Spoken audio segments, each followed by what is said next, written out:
In 2018, the Victorian State Government was giving away their stock of old trams. The Diamond Creek Rotary Club made a proposal to the Nillumbik Council to acquire one and convert it to a community cafe. The profits would then be put back into the community for worthwhile projects. The council jumped at the opportunity, and with their support we were awarded the first tram by the Victorian Government. With the generous support of the council and many local businesses, the tram cafe didn't take long to spring into action. The tram was fully refurbished, including all asbestos removed, it was repainted, a veranda added, and public toilets built on.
In my role in my electorate, but also as the Parliamentary Secretary for Regional Victoria and for sport, I get to either open up or turn sods for playgrounds across Victoria, and they are amazing draw cards. So playgrounds are actually really, I don't think people think of them as an economic development generator out of it, and that being a cafe and a community cafe at that, that'll provide training and development for our young people as well.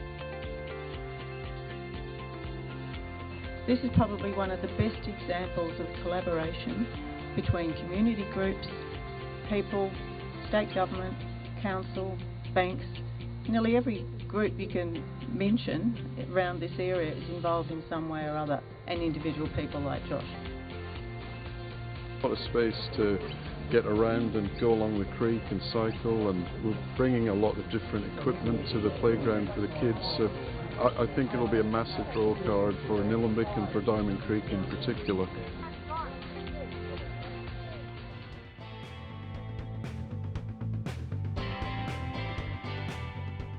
Our Tram 812, was built as a W5 class tram during the 1930s and entered service on the 9th of October 1937. Working from the Essendon Tram Depot. There are 125 of this type of tram built, and these trams were built for the conversion of the Elizabeth Street tram routes from cable trams to electric, and were a bit wider than the previous electric tram designs, allowing a wider aisle between the seats. By 1948, it had been transferred to the Glen Huntly Depot, where it ran until it was transferred to the South Melbourne Depot for its last decade of operation in the 1990s. It was finally withdrawn and put into storage at Newport in January 1995.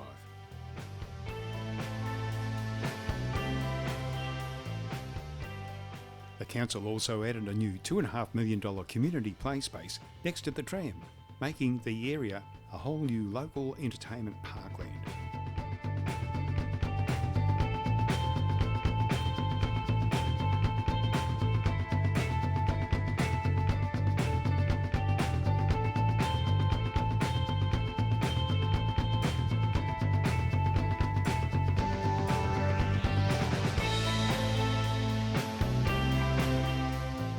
The tram is now a cafe and has other community groups working in and sharing in the profits, which in turn help our local community. So when you are next in the Diamond Creek area, look us up, bring the kids or the grandkids for a play at the play space, and get a coffee and a cake at the Diamond Creek Rotary Cafe. See ya!